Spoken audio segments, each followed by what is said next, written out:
నమస్తే ఐఎంటీవీ న్యూస్ కి స్వాగతం. నా పేరు యశ్వంత్. ముందుగా హెడ్లైన్ చూద్దాం.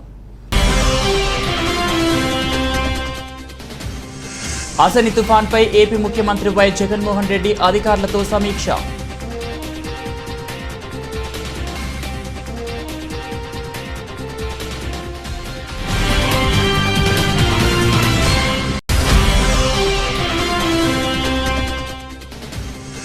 కుప్పం పర్యటనకు వచ్చేస్తున్న టీడీపీ జాతీయ అధ్యక్షుడు నారా చంద్రబాబు నాయుడు.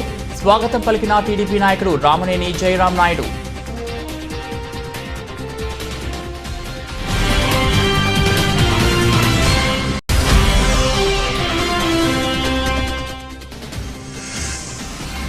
పొత్తుల వైసీపీ నాయకుల మాటలు అర్ధరహితం. Janasena party Rayalaseema co convener Gangarapu Ramdas సోదరి వెల్లడి.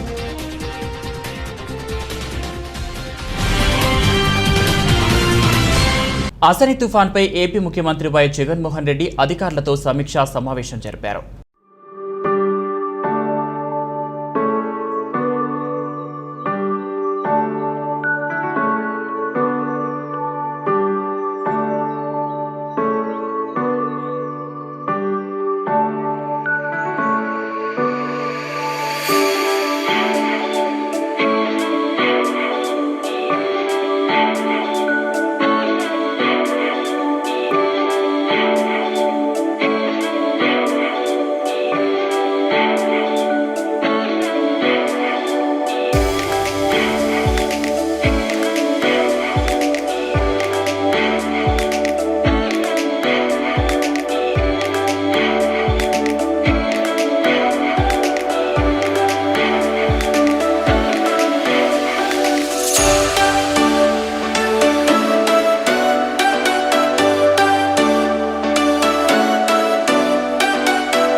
కుప్పం పర్యటనకు వచ్చేస్తున్న టీడీపీ జాతీయ అధ్యక్షుడు నారా చంద్రబాబు నాయుడుకు బెంగళూరు విమానాశ్రయంలో మదనపల్లి టీడీపీ నాయకుడు రామనేని జయరాం నాయుడు స్వాగతం పలికారు.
మేడం రైట్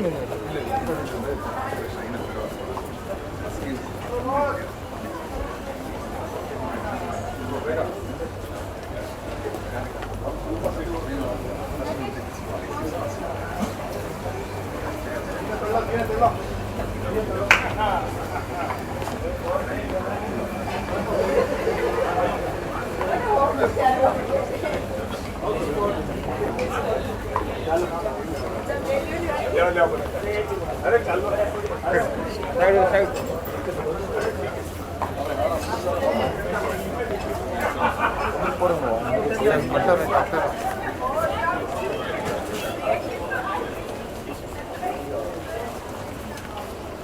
పొత్తుల వైసీపీ నాయకుల మాటలు అర్ధరహితమని, వాళ్ళు ఏం మాట్లాడుతున్నారో వాళ్ళకే ఎరుక అని Janasena party Rayalaseema co convener Gangarapu Ramdas Chowdary అన్నారు.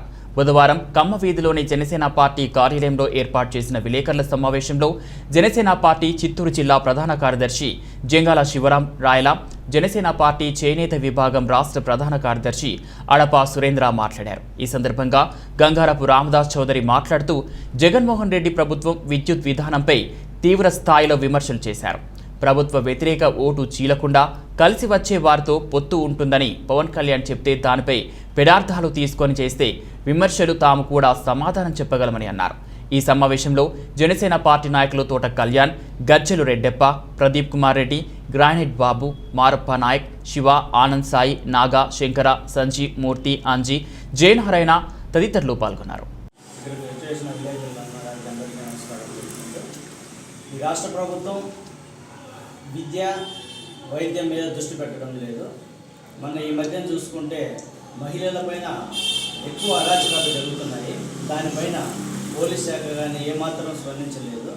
మన గోరంట్లలో జరిగిన బీఫామ్స్ జరిగిన ఒక అమ్మాయి 3rd year చదువుతున్న అమ్మాయిని మన రేప్ చేసి మర్డర్ చేస్తే దాన్ని డాక్టర్లు 2 సార్లు రీపోస్ట్ మార్టం చేసి కూడా లేదు ఇక్కడ అత్యాచారం జరగలేదని వెల్లడించి మళ్ళీ తర్వాత ఏ పత్రికల వల్ల అయితేనేమి మళ్ళీ ఇక్కడ అమ్మాయి అత్యాచారం చేయబడింది అనేసి మళ్ళీ సెక్షన్లకి ఏదో కేసు పెట్టి చేయడం జరిగింది. అంటే ఫస్ట్లో అత్యాచారం జరగలేదని చెప్పి మళ్ళీ అత్యాచారం చేసినారని చెప్పి ఇట్లా 2 విధాలుగా ఎందుకు వీళ్ళకి పోకడలు చేస్తున్నారో అర్థం కాలేదు. అంటే ప్రభుత్వం వీళ్ళపైన అధిక ఒత్తిడి గురి చేస్తుందనేసి మేము స్పష్టంగా కనపడుతున్నది. హోంమంత్రి గారు కూడా దీని మీద స్పందించడం లేదు. మన విజయవాడలో కూడా మన రైల్వే స్టేషన్లో జరిగిన ఒక సంఘటన ఆమె ఏమంటుందంటే అత్యాచారాలు అక్కడ జరిగిపోతాయి, అలా జరిగిపోతాయి ఆ సిచ్యువేషన్లో ఉంటుంది. అంటే పిల్లల తల్లిదండ్రుల మీద పెంపకం మీద ఆమె ఒకసారి ప్రశ్నించింది. పిల్లల పెంపకం ఎవరైనా కానీ పిల్లలు బాగుపడాలని చదువుకోవాలని అనుకుంటారు, కానీ ఎవరైనా అత్యాచారం చేపడతారనేటువంటి ఎవరు కానీ పెంచి పోషించరు. ఈ విషయము హోంమంత్రి గారు తెలుసుకోవాలి. ఒక ఎమ్మెల్యే అయ్యి సబ్జెక్ట్ లేకుండా వచ్చేసి హోంమంత్రి అయిపోయి ఏది వస్తే నోటికి అది మాట్లాడడం సులభం కాదు.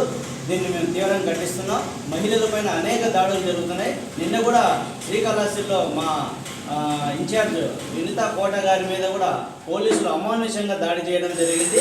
మహిళలపైన జరుగుతున్న ఘటనలకు ఆయన ఖండించేకి వినతి పత్రం ఇద్దామని వెళ్తే పోలీసు వారు అనేకంగా దూషించి కొట్టడం కూడా జరిగింది. దీన్ని తీవ్రంగా జనసేన పార్టీ మీద ఖండిస్తుంది.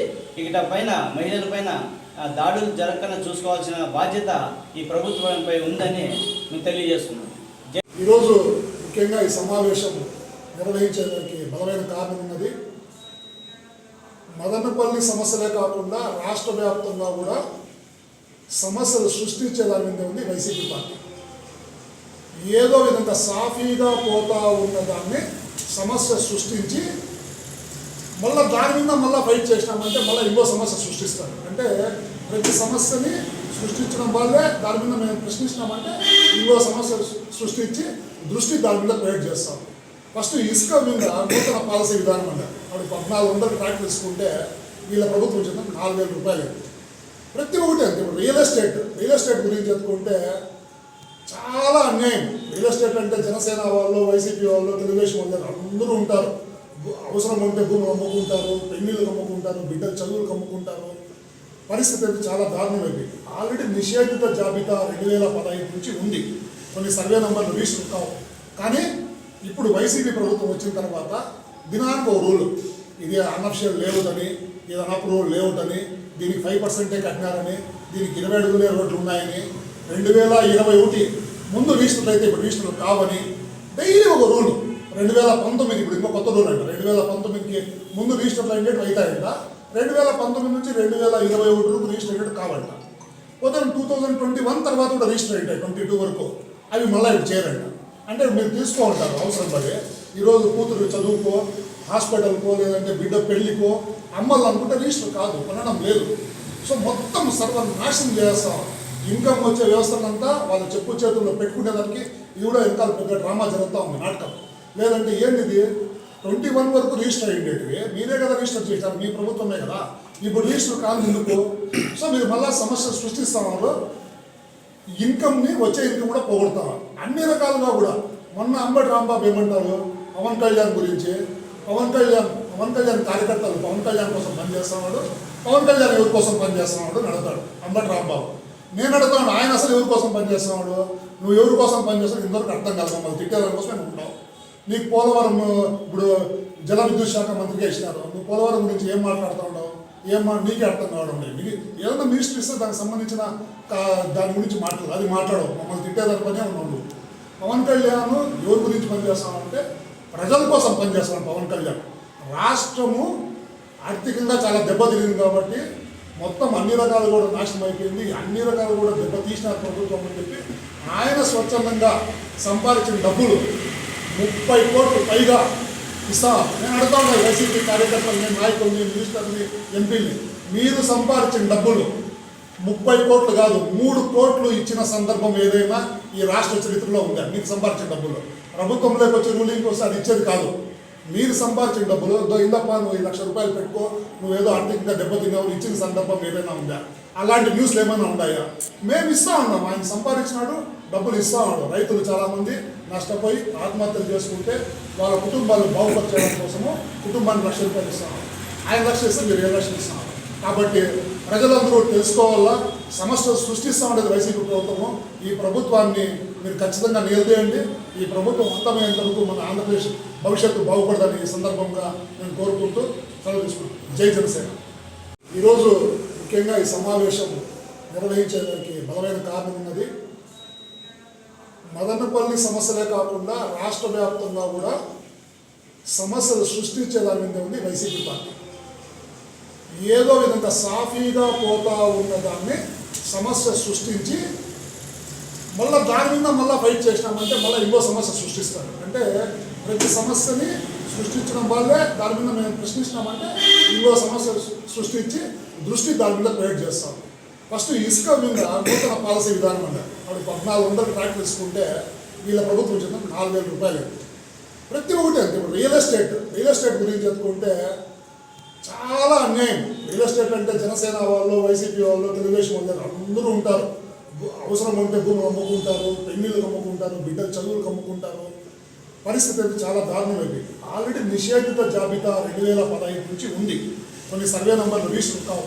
కానీ ఇప్పుడు వైసీపీ ప్రభుత్వం వచ్చిన తర్వాత దినానికి ఒక రూల్, ఇది అనఫిషియల్ లేఅవుట్ అని, ఇది అన్అప్రూవ్డ్ లేఅవుట్ అని, దీనికి 5% కట్టినారని, దీనికి 20 అడుగులే రోడ్లు ఉన్నాయని, 2021 ముందు రిజిస్టర్లు అయితే ఇప్పుడు రిజిస్టర్లు కావని డైలీ ఒక రూల్. 2019 ఇప్పుడు ఇంకో కొత్త రూల్ అంట, 2019కి ముందు రిజిస్టర్లు అయినట్టు అవుతాయంట, 2019 నుంచి 2021 వరకు రిజిస్టర్ అయినట్టు కావంట. పోతే 2021 తర్వాత కూడా రిజిస్టర్ అయ్యాయి 22 వరకు, అవి మళ్ళీ ఇప్పుడు చేయరంట.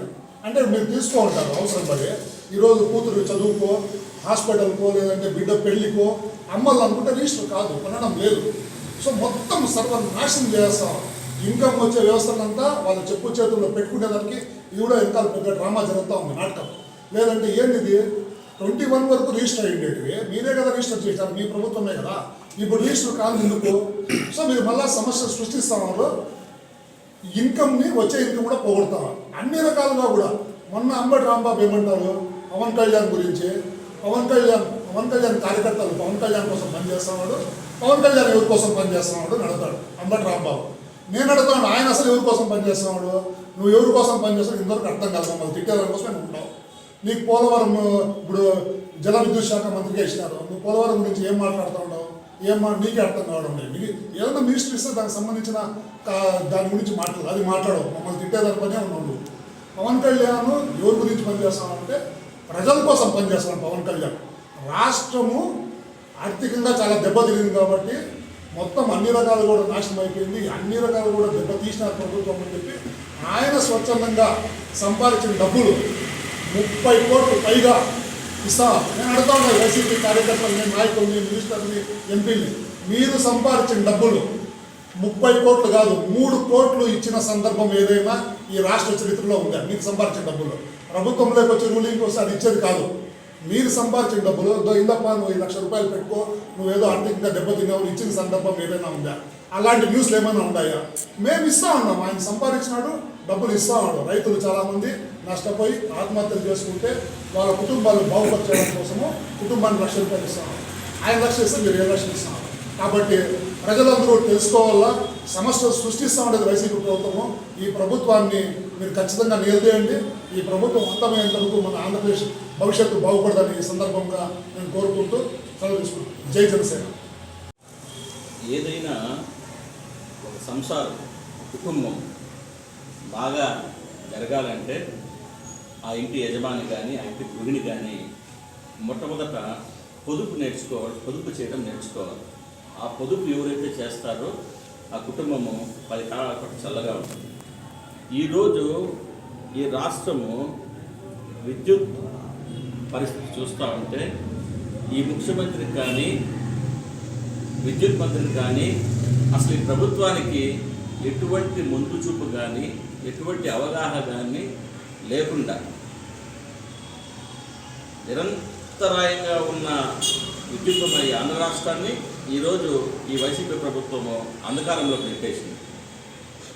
విద్యార్థులు ఎగ్జామ్స్ అప్పుడు చదువుకుంటా ఉంటే విపరీతమైన పవర్ కట్. రైతాంగం అయితే ఈ పవర్ కట్స్ వల్ల విద్యుత్ అంతరాయం వల్ల విలువలాడిపోతున్నారు. ఎప్పుడు వస్తుందో తెలియదు, ఎప్పుడు పోతుందో తెలియదు. నువ్వు 7 గంటలు ఇస్తావా 5 గంటలు ఇస్తావా రైతాంగానికి ముందే తెలియజేసి నీ ఫీడర్లన్నింటిలో కూడా నువ్వు జాగ్రత్తగా మరమ్మతులు చేయించుకొని నిరంతరాయంగా ఇస్తే రైతు తన పంటకు కావాల్సిన సాగుకు కావాల్సిన మోటార్లు వేసుకోవడానికి ఆ నిర్దిష్టమైన సమయంలో వేసుకుంటాడు. ఎప్పుడు వస్తుందో తెలియదు, ఎప్పుడు పోతుందో తెలియదు. రాష్ట్రాన్ని అల్లకల్లోలం చేసేసినారు. ఎప్పుడైతే ఈ ముఖ్యమంత్రి ప్రమాణ స్వీకారం చేసినప్పుడే ప్రభుత్వంలో అన్ని ఈ విద్యుత్ ఛార్జీలను తగ్గించేస్తారని చెప్పి ముందు ప్రభుత్వం చేసుకున్న పీపీఎల్ పవర్ పర్చేజ్ అగ్రిమెంట్స్ అన్నీ కూడా నీకు ఏదన్నా ఉంటే ప్రభుత్వం నీ చేతిలో ఉంది. ఇప్పుడే ఎంక్వైరీ కమిషన్ చేసి ఇంతకుముందు చేసే ప్రభుత్వంలో ఏదైనా అవకతవకలు చేసి పవర్ పర్చేజ్ అగ్రిమెంట్లు ఏదైనా కానీ లావాదేవీలు జరిగితే టేక్ యాక్షన్. అంతేగాని ఏకదాటిగా అవన్నీ ఎప్పుడైతే నువ్వు రద్దు చేసేసావో అప్పుడు నీ ప్రపంచ బ్యాంకు కానీ ఇతర వాళ్ళందరూ కూడా నీకు హెచ్చరించారు. పీపీఎల్ రద్దు చేస్తే మళ్ళీ నెక్స్ట్ ప్రతి ప్రభుత్వం పెట్టు పీపీఎల్ రద్దు చేసుకుంటా పోతా ఉంటే అసలు విద్యుత్ అవసరం ఉన్నప్పుడు ఏ సంస్థ కూడా ముందుకు రాదని చెప్పారు. ప్రభుత్వం ఏం చేయాలా, అన్ని రకాలైన ప్రైవేటు విద్యుత్ సంస్థల నుంచి కానీ లేకపోతే ఇతర రాష్ట్రాల నుంచి కానీ విద్యుత్ కొనుగోలు చేసి మనం రిజర్వ్ చేసి పెట్టుకోవాలి భావితరాలకి. అట్ట కాకుండా ఎప్పుడైతే పీపీఎల్ రద్దు చేశారో ఇప్పుడు తీవ్రమైన కరెంట్ కోత వస్తే దాదాపు ఇప్పుడు 18 రూపాయలు 19 రూపాయలు పెట్టి బయట పెట్టి కొంటున్నారు కరెంట్. ఆ భారాన్ని మళ్ళీ ఎవరి మీద చేస్తున్నారు? రైతాంగం మీద, ప్రజానీకం మీద విపరీతమైన విద్యుత్ ఛార్జీలు పెంచేసి. కాబట్టి ఈ విద్యుత్ కొరతల మీద జనసేన పార్టీ మేము తీవ్రంగా ఖండిస్తూ ఉన్నాం. ఇమీడియట్గా దీన్ని పునరుద్ధరించాలని చెప్పేసి మేము డిమాండ్ చేస్తాం. ఏదైనా ఒక సంసారం, కుటుంబం బాగా జరగాలంటే ఆ ఇంటి యజమాని కానీ ఆ ఇంటి గృహిణి కానీ మొట్టమొదట పొదుపు నేర్చుకోవాలి, పొదుపు చేయడం నేర్చుకోవాలి. ఆ పొదుపు ఎవరైతే చేస్తారో ఆ కుటుంబము 10 కాలాల పాటు చల్లగా ఉంటుంది. ఈరోజు ఈ రాష్ట్రము విద్యుత్ పరిస్థితి చూస్తూ ఉంటే ఈ ముఖ్యమంత్రికి కానీ విద్యుత్ మంత్రికి కానీ అసలు ఈ ప్రభుత్వానికి ఎటువంటి ముందు చూపు కానీ ఎటువంటి అవగాహన కానీ లేకుండా నిరంతరాయంగా ఉన్న విద్యుత్తున్న ఈ ఆంధ్ర రాష్ట్రాన్ని ఈరోజు ఈ వైసీపీ ప్రభుత్వము అంధకారంలోకి నెట్టేసింది. విద్యార్థులు ఎగ్జామ్స్ అప్పుడు చదువుకుంటా ఉంటే విపరీతమైన పవర్ కట్. రైతాంగం అయితే ఈ పవర్ కట్స్ వల్ల విద్యుత్ అంతరాయం వల్ల విలవిల్లాడిపోతున్నారు. ఎప్పుడు వస్తుందో తెలియదు, ఎప్పుడు పోతుందో తెలియదు. నువ్వు 7 గంటలు ఇస్తావా, 5 గంటలు ఇస్తావా, రైతాంగానికి ముందే తెలియజేసి నీ ఫీడర్లన్నింటిలో కూడా నువ్వు జాగ్రత్తగా మరమ్మతులు చేయించుకొని నిరంతరాయంగా ఇస్తే రైతు తన పంటకు కావాల్సిన సాగుకు కావాల్సిన మోటార్లు వేసుకోవడానికి ఆ నిర్దిష్టమైన సమయంలో వేసుకుంటాడు. ఎప్పుడు వస్తుందో తెలియదు, ఎప్పుడు పోతుందో తెలియదు. రాష్ట్రాన్ని అల్లకల్లోలం చేసేసినారు. ఎప్పుడైతే ఈ ముఖ్యమంత్రి ప్రమాణ స్వీకారం చేసినప్పుడే ప్రభుత్వంలో అన్ని ఈ విద్యుత్ ఛార్జీలను తగ్గించేస్తారని చెప్పి ముందు ప్రభుత్వం చేసుకున్న పీపీఎల్ పవర్ పర్చేజ్ అగ్రిమెంట్స్ అన్నీ కూడా నీకు ఏదన్నా ఉంటే ప్రభుత్వం నీ చేతిలో ఉంది. ఇప్పుడే ఎంక్వైరీ కమిషన్ చేసి ఇంతకుముందు చేసే ప్రభుత్వం ఏదైనా అవకతవకలు చేసి పవర్ పర్చేజ్ అగ్రిమెంట్లు ఏదైనా కానీ లావాదేవీలు జరిగితే టేక్ యాక్షన్. అంతేగాని ఏకదాటిగా అవన్నీ ఎప్పుడైతే నువ్వు రద్దు చేసేసావో అప్పుడు నీ ప్రపంచ బ్యాంకు కానీ ఇతర వాళ్ళందరూ కూడా నీకు హెచ్చరించారు. పీపీఎల్ రద్దు చేస్తే మళ్ళీ నెక్స్ట్ ప్రతి ప్రభుత్వం పెట్టు పీపీఎల్ రద్దు చేసుకుంటా పోతా ఉంటే అసలు విద్యుత్ అవసరం ఉన్నప్పుడు ఏ సంస్థ కూడా ముందుకు రాదని చెప్పారు. ప్రభుత్వం ఏం చేయాలా, అన్ని రకాలైన ప్రైవేటు విద్యుత్ సంస్థల నుంచి కానీ లేకపోతే ఇతర రాష్ట్రాల నుంచి కానీ విద్యుత్ కొనుగోలు చేసి మనం రిజర్వ్ చేసి పెట్టుకోవాలి భావితరాలకి. అట్ట కాకుండా ఎప్పుడైతే ఈ పీపీఎల్ రద్దు చేశారో ఇప్పుడు తీవ్రమైన కరెంట్ కోత వస్తే దాదాపు ఇప్పుడు 18 రూపాయలు 19 రూపాయలు పెట్టి బయట పెట్టి కొంటున్నారు కరెంట్. ఆ భారాన్ని మళ్ళీ ఎవరి మీద చేస్తున్నారు, రైతాంగం మీద, ప్రజానీకం మీద విపరీతమైన విద్యుత్ ఛార్జీలు పెంచేసి. కాబట్టి ఈ విద్యుత్ కొరతల మీద జనసేన పార్టీ మేము తీవ్రంగా ఖండిస్తూ ఉన్నాం.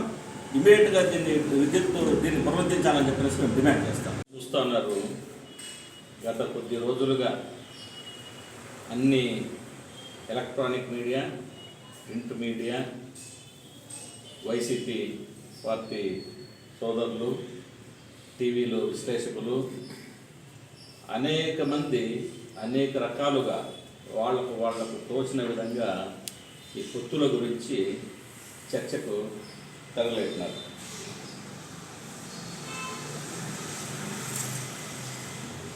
ఎక్కడ జనసేన పార్టీ అధినేత పవన్ కళ్యాణ్ గారు కానీ మేము ఫలానా పార్టీతో పెట్టుకుంటామని కానీ ఫలానా పార్టీతో కలిసి వెళ్తామని చెప్పని మేము ఎక్కడ అనలేదు. ఇప్పుడు జనసేన పార్టీ భారతీయ జనతా పార్టీతో పొత్తులో ఉంది.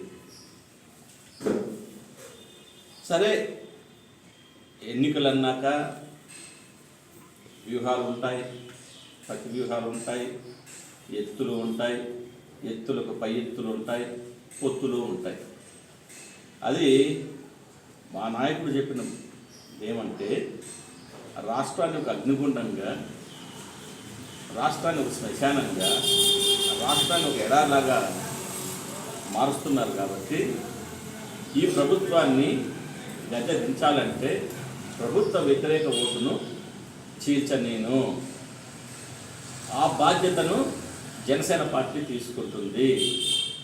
మదమెక్కి కొట్టుకుంటున్న మహిషాన్ని కొమ్ములు విరిచి నేల మీద కూర్చోబెడతా 2024 ఎన్నికలు కానీ ముందొచ్చినా కానీ. దానికి వైసీపీ నాయకులు, వైసీపీ పార్టీ వాళ్ళు ఉలికులికి పడి మీకు దమ్ముంటే ఒంటరిగా రండి, మీకు దమ్ముంటే ఒంటరిగా రండి అని వాళ్ళు ఒక పక్క. మన రోజమ్మ అయితే ఎంతసేపు ఆ తల్లి మగతనం గురించే మాట్లాడుతూ ఉంటుంది. ఇది చాలా బాధాకరం. ఎందుకంటున్నానంటే ఇప్పుడు ఎవరైతే మీరు మగాడని చెప్పుకుంటున్నారో ఆ వైఎస్ జగన్మోహన్ రెడ్డి గారికి జన్మనిచ్చిన రాజశేఖర రెడ్డి గారు కూడా అప్పటి తెలుగుదేశం పార్టీని ఓడించడానికి సిపిఐ, సిపిఎం, తెరాస, తెరచాటుగా మజ్లిస్, ఇతర ముస్లిం పార్టీ, ఎంఐఎం పార్టీతో అందరితో కూడా పొత్తులు పెట్టుకొని ఆ రోజు ఎన్నికలకు వెళ్ళారు. అంటే మనము ఎందుకంటే నేను వ్యక్తిగతంగా రాజశేఖర రెడ్డి గారంటే నేను అభిమానించే నాయకుడు. మీ మాటలను బట్టి ఆయనకు ఆపాదిస్తే ఇప్పుడు ఆయన మగతనాన్ని కూడా మనం చెల్లించాల్సి వస్తుందా? వైసీపీ వరకు నేను నేరుగా ప్రశ్నిస్తాను. అట్లాగే ఒక మదమెక్కిన మదపు ఏనుగు ఉంటుంది. ఇప్పుడు ఏనుగులు గుంపు పోతూ ఉంటుంది. మన కుప్పము, పలమనేరు పరిసర ప్రాంతాల్లో అడవుల్లో ఏనుగులు పోతూ ఉంటే పాపము అవి కామ్గా వెళ్తూ ఉంటాయి. దాంట్లో ఒక్కదానికి మదం ఎక్కుతుంది. మదం ఎక్కి పరిసర గ్రామాల్లోకి వచ్చి పంటనంతా నాశనం చేస్తూ కనపడిన మనిషి అంతా కూడా ధ్వంసం చేసేటప్పుడు అప్పటి వరకు ఆ గ్రామంలో ఎన్నో తగాదాలు ఉంటాయి, రాజకీయ విభేదాలు ఉంటాయి, పొలం గట్ల కాడ తగారు పడుతారు, నీటి తీరువా కాడ కొట్టుకొని ఉంటారు, కేసులు వేసుకొని ఉంటారు. ఎన్ని అభిప్రాయ భేదాలున్నా మా ఊరిని కాపాడుకోవాలి కాబట్టి రైతాంగం అంతా ఒకటయ్యి ఆ మదమెక్కిన మదపుటేనుగును ఎట్లయితే అణుస్తారో లేకపోతే కరెక్ట్ వేలు పెట్టి చంపుతారో ఈరోజు ఒక మదమెక్కిన మదపుటేనుగు ఈ రాష్ట్రాన్ని పాలిస్తాను. కాబట్టి ఈ రాష్ట్రాన్ని అన్ని రంగాలుగా కాపాడుకోవాల్సిన బాధ్యత ఒక బాధ్యత గల రాజకీయ పార్టీ అధ్యక్షునిగా పవన్ కళ్యాణ్ గారు ఉంది. కాబట్టి ఆయన ఆ మాట అన్నారు.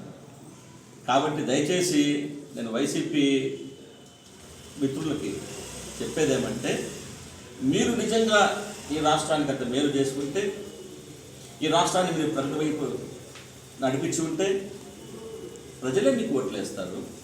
ఇది ప్రజాస్వామ్యం కదా.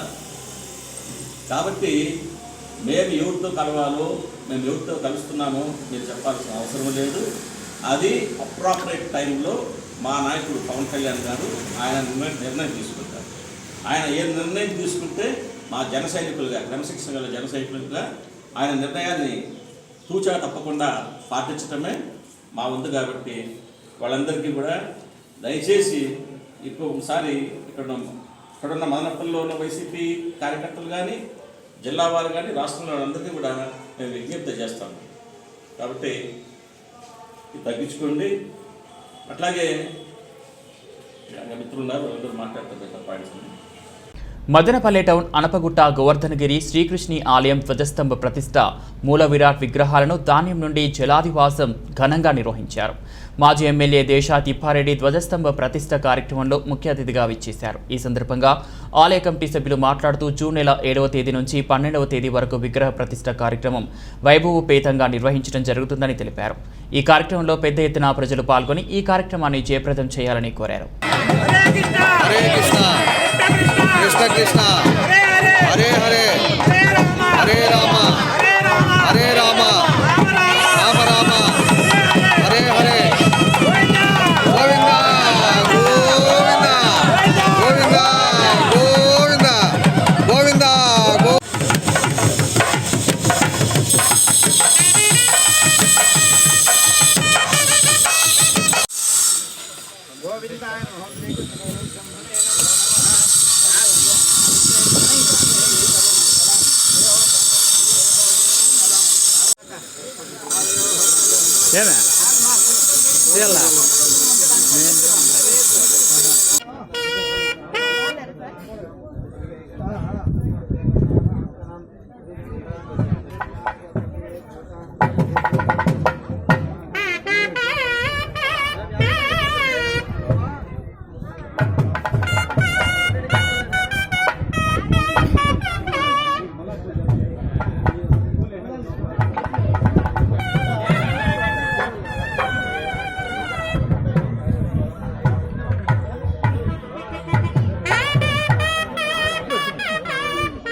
गाड़ी अंत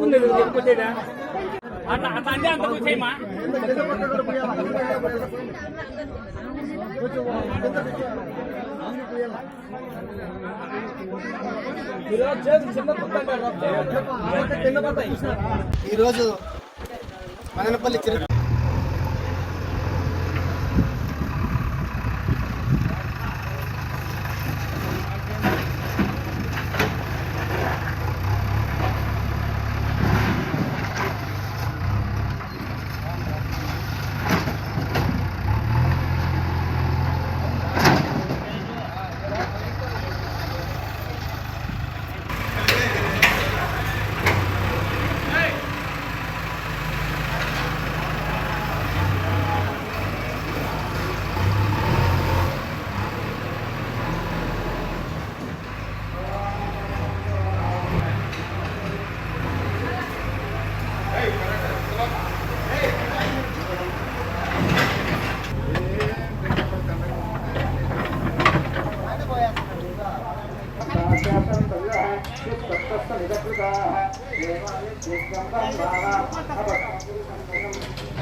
ఆడుకుంటాం పెట్టండి ఇక్కడ పసుపు.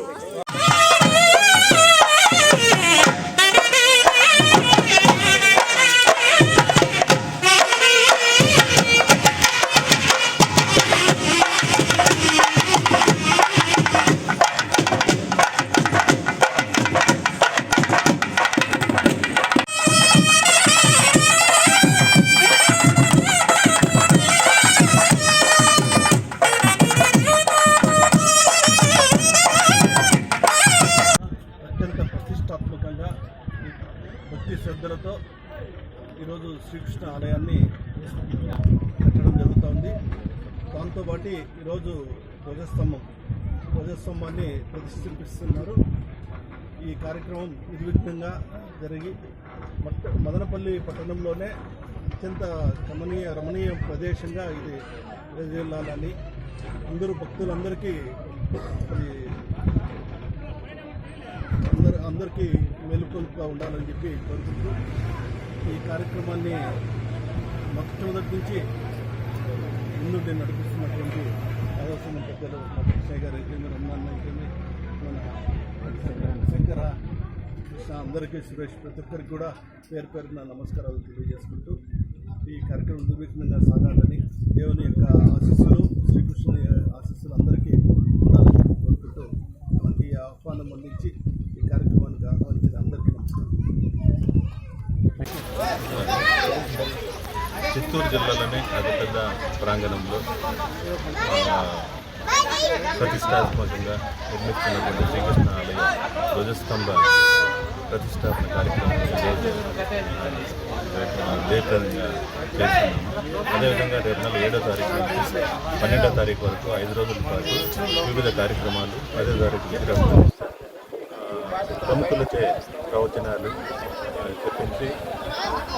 చెప్పించే విధంగా అన్ని ఏర్పాట్లు చేస్తున్నాము. ఈ చుట్టుపక్కల మండలాలు కమ్మలపల్లి, వాల్మీకిపురం, రామకృష్ణపురం, మదనపల్లి, నిమ్మలపల్లి అందరూ పాల్గొని వారితో సహాయం చేసి గుడి అభివృద్ధికి మన మదనపల్లి ప్రతిష్టను పెంచే విధంగా అందరూ సహకరించాలని, అందరూ పాల్గొని జయప్రదం చేయాలని అందరికీ కోరుకుంటున్నాను.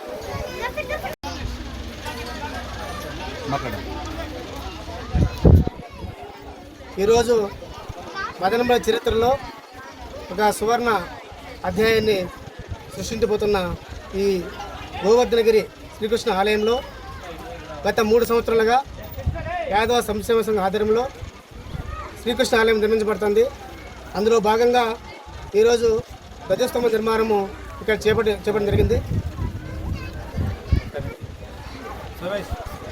చిత్తూరు జిల్లా, అన్నమయ్య జిల్లా 2 జిల్లాలలో ఇంత అతిపెద్ద శ్రీకృష్ణ ఆలయం నిర్మించుకుంటున్నందుకు మన మదనపల్లి ప్రజల తరపున శుభాకాంక్షలు తెలియజేస్తూ ఈ ఆలయాన్ని చిత్తూరు, అన్నమయ్య 2 జిల్లాల్లో అతిపెద్ద ఆలయంగా నిర్మించబోతున్నాము.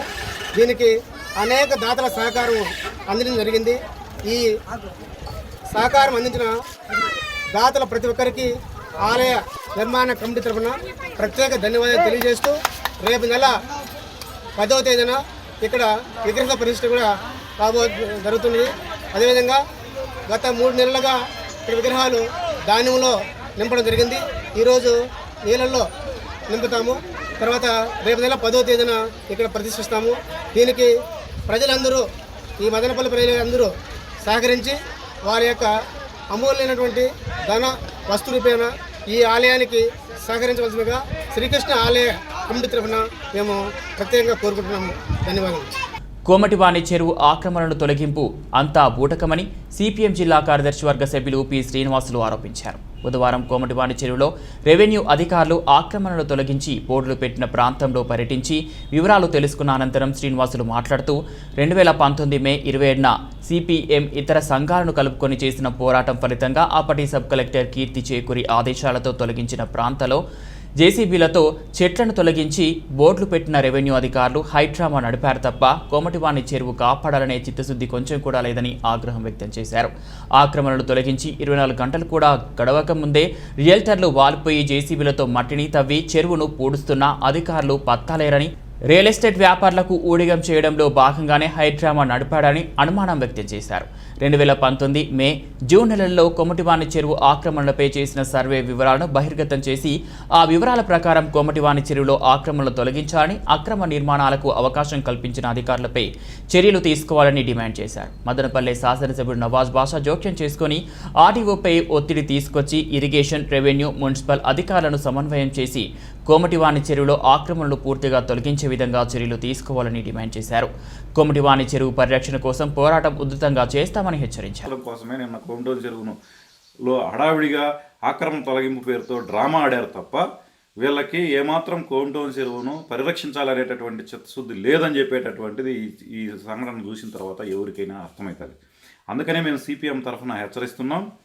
మీకు ఏమాత్రం చిత్తశుద్ధి ఉన్నా ఏదైతే 2019లో సర్వే జరిగిందో ఆ సర్వే వివరాలను బయటపెట్టి కోమటివాణి చెరువులో ఉన్నటువంటి ఆక్రమణలన్నింటినీ కూడా పూర్తిగా తొలగించి కోమటివాణి చెరువును పునరుద్ధరించాలని చెప్పి సిపిఎం తరఫున డిమాండ్ చేస్తున్నాం. అందుకు ఎమ్మెల్యే గారు చొరవ చేయాలి, సబ్ కలెక్టర్ గారి మీద ఒత్తిడి తీసుకురావాలి. సబ్ కలెక్టర్ గారు, ఇక్కడ ఆర్డీఓ గారు ఉన్నారు, ఆర్డీఓ గారు ఇరిగేషను, రెవెన్యూ, మున్సిపల్ అధికారుల మీద సమన్వయం చేసుకొని ఖచ్చితంగా కోమటివాణి చెరువును కాపాడడానికి చర్యలు తీసుకోవాలని చెప్పి సిపిఎం తరఫున డిమాండ్ చేస్తున్నాం. లేని పక్షంలో దీని మీద పెద్ద ఎత్తున ఉద్యమం చేస్తామని చెప్పి హెచ్చరిస్తూ ఉన్నాం. కోమటివాణి చెరువులో పట్టణ నడిబొడ్డున ఉంది. ఈ చెరువును కాపాడండి అని సిపిఎం ఆధ్వర్యంలో ఇప్పటికే అనేక పోరాటాలు, ఉద్యమాలు చేశాం. 2019 మే 23వ తేదీన అప్పటి సబ్ కలెక్టర్గా ఉన్నటువంటి కీర్తి చేకూరి గారు స్పందించి కోమటివాణి చెరువులో అక్రమంగా గోడ నిర్మిస్తున్నటువంటి స్థలాన్ని, గోడను తొలగించడమే కాకుండా ఆ స్థలాన్ని స్వాధీనం చేసుకోవడం జరిగింది. ఆ తర్వాత క్రమంలో ఇరిగేషను, మున్సిపల్, రెవెన్యూ అధికారులు ముగ్గురు సమన్వయంతో సర్వే నిర్వహించి కోమటివాణి చెరువు ఎంత ఆక్రమణలకు గురైంది అనేటటువంటి లెక్కల్ని తేల్చారు. దాదాపు 49 ఎకరాల్లో 15 ఎకరాల వరకు ఆక్రమణలకు గురైందని చెప్పేటటువంటి లెక్కల్ని తేల్చడం జరిగింది. 2019 మే 17వ తేదీన ఎన్నికల కౌంటింగ్ జరిగి అధికారంలోకి వచ్చినటువంటి వైసీపీ ప్రభుత్వం ఎన్నికల హామీల్లో భూ ఆక్రమణలన్నింటినీ కూడా తొలగిస్తాము, భూములన్నింటినీ, ప్రభుత్వ భూముల్ని, అన్యాక్రాంతమవుతున్నటువంటి చెరువుల్ని, కాలువల్ని స్వాధీనం చేసుకుంటామని చెప్పి ప్రగల్భాలు పలికి 3 సంవత్సరాలు పూర్తిగా వస్తున్నా ఇప్పటికీ దానికి చర్యలు తీసుకోలేదు. నిన్న హడావిడిగా కోమటివాని చెరువులో గతంలో కీర్తి చేకూరి సబ్ కలెక్టర్ గారు ఏ భూమి అయితే స్వాధీనం చేసుకున్నారో అదే భూమిలో ఉన్నటువంటి చెట్లను తొలగించి 2 బోర్డులు నాటి కోమటివాని చెరువుని ఆక్రమణ తొలగించామని చెప్పేసి పెద్ద ఎత్తున డబ్బా కొట్టుకున్నటువంటి పరిస్థితి కనపడతా ఉంది. కోమటివాని చెరువును కాపాడాలనేటటువంటి చిత్తశుద్ధి రెవెన్యూ, ఇరిగేషన్, మున్సిపల్ అధికారుల నుంచి కొంచెం కూడా కనపడలేదు. అంతేకాకుండా ఏదైతే పాలకులు, అధికారంలోకి వచ్చినటువంటి పాలకులు, ఎమ్మెల్యే కానీ, మంత్రులు కానీ, ముఖ్యమంత్రి కూడా మదనపల్లికి వచ్చినప్పుడు భూ ఆక్రమణల మీద స్పష్టమైనటువంటి ప్రకటన జగన్మోహన్ రెడ్డి చేయడం జరిగింది. కానీ ఇప్పటి వరకు కోమటివాని చెరువులో ఉన్నటువంటి ఆక్రమణ తొలగింపు కానీ, బహుదా కాలువకు సంబంధించినటువంటి ఆక్రమణ తొలగింపు కానీ, అదేవిధంగా మదనపల్లి మండలంలో, పట్టణంలో ఉన్నటువంటి ఆక్రమణల మీద ఎలాంటి చర్యలు తీసుకోకపోవడం ఈ కబ్జాదారులకి పాలకులు వత్తాసు పలుకుతున్నారనేటటువంటిది మనకు స్పష్టంగా అర్థమవుతుంది. దుష్ట శిక్ష రక్షణార్థం శ్రీమద్ విరాట్ పోతులూరి వీరబ్రహ్మేంద్ర స్వాముల వారి జన్మించారని, ప్రపంచంలో జరిగే వింతలు, విశేషాలను కాలజ్ఞానంలో రచించి ప్రజలకు తెలియజేశారని రాష్ట్ర స్వర్ణకార సంఘం కార్యనిర్వహణ కార్యదర్శి అప్పినపల్లి భాస్కరాచారి పేర్కొన్నారు. మదనపల్లి పట్టణంలో కదిరి రోడ్డు నందు వెలిసిన శ్రీ పోతులూరి వీరబ్రహ్మేంద్ర స్వామి ఆలయం నందు శ్రీ వీరబ్రహ్మేంద్ర స్వాముల వారి 329 ఆరాధన మహోత్సవ వేడుకలు ఘనంగా నిర్వహించడం జరుగుతోంది. ఈ సందర్భంగా రాష్ట్ర స్వర్ణకార సంఘం కార్యనిర్వహణ కార్యదర్శి అప్పినపల్లి భాస్కరాచారి మాట్లాడుతూ పోతులూరి వీరబ్రహ్మేంద్ర స్వాముల వారి ఆలయం నందు జరుగుతున్న ఆరాధన మహోత్సవ వేడుకలు ఘనంగా జరుగుతున్నాయని తెలిపారు. బుధవారం మధ్యాహ్నం 12 గంటల నుంచి భాస్కరాచారి ఆధ్వర్యంలో పెద్ద ఎత్తున అన్నదాన కార్యక్రమం చేపట్టారు. పెద్ద సంఖ్యలో భక్తులు పాల్గొని అన్న ప్రసాదాలు స్వీకరించారు. పుర ప్రజలు, స్వామివారి భక్తులు ఆరాధన మహోత్సవాల్లో పాల్గొని స్వామివారి కృపా కటాక్షానికి పాత్రులు కావాలని కోరారు. బుధవారం ఆలయంలో సుప్రభాత సేవ, శ్రీ వీరబ్రహ్మేంద్ర స్వాముల వారికి పంచామృతాభిషేకం, ఆరాధన మహోత్సవం, దీపారాధన, షారషోపచార పూజలు జరుగుతాయని తెలిపారు. రంగారెడ్డి జిల్లా కొత్తూరు మండలంలోని జహంగీర్ పీర్ దర్గాను సందర్శించిన ఆర్థిక ఆరోగ్య శాఖ మంత్రి హరీష్ రావు పూల చాదర్ను సమర్పించారు. ప్రత్యేక ప్రార్థనలు చేసి దట్టీలను సమర్పించారు. అనంతరం అక్కడ ముస్లిం మత పెద్దలు స్థానికులతో ముచ్చటించారు. మంత్రి సబితా ఇంద్రారెడ్డి, స్థానిక ఎమ్మెల్యే అంజయ్య యాదవ్ తదితరులు పాల్గొన్నారు.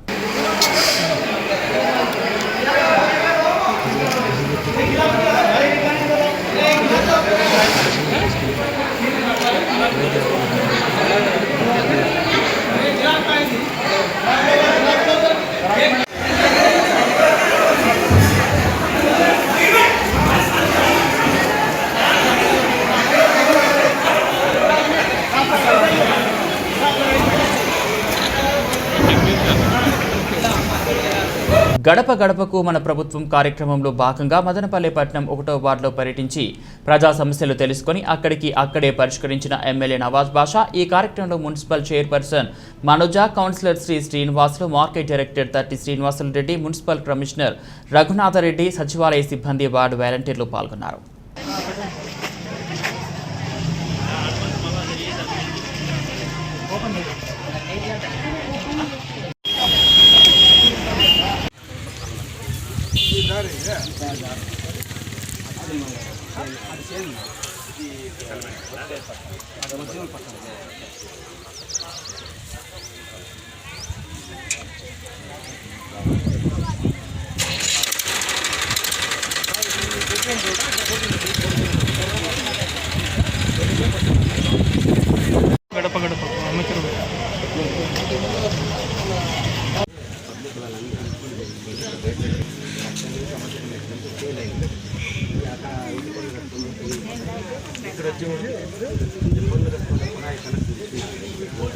వాళ్ళకి ఒక 10 నిమిషాలు ఇక్కడికి వచ్చే ఊరికి లాంగ్ కాబట్టి కొంచెం సన్నగా వస్తాయి.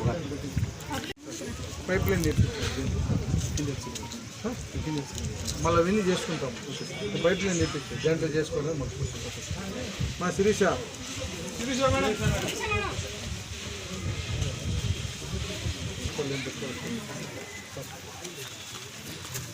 ఫోన్ నెంబర్ ఏంటి? ఎవరు ఫోన్ ఎత్తే వాళ్ళు ఉండేవాళ్ళు. పనులకి వెళ్ళిపోతే ఫోన్.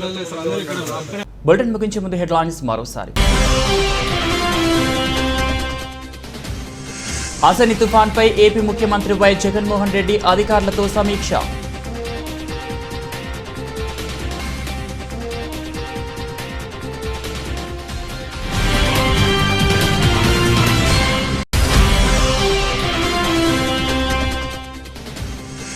కుప్పం పర్యటనకు వచ్చేస్తున్న టీడీపీ జాతీయ అధ్యక్షుడు నారా చంద్రబాబు నాయుడు స్వాగతం పలికిన టీడీపీ నాయకుడు Ramaneni Jayaram Naidu.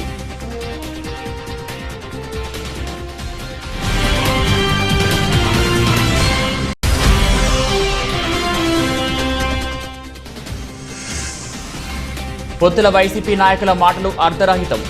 Janasena party Rayalaseema co convener Gangarapu Ramdas Chowdary వెల్లడి.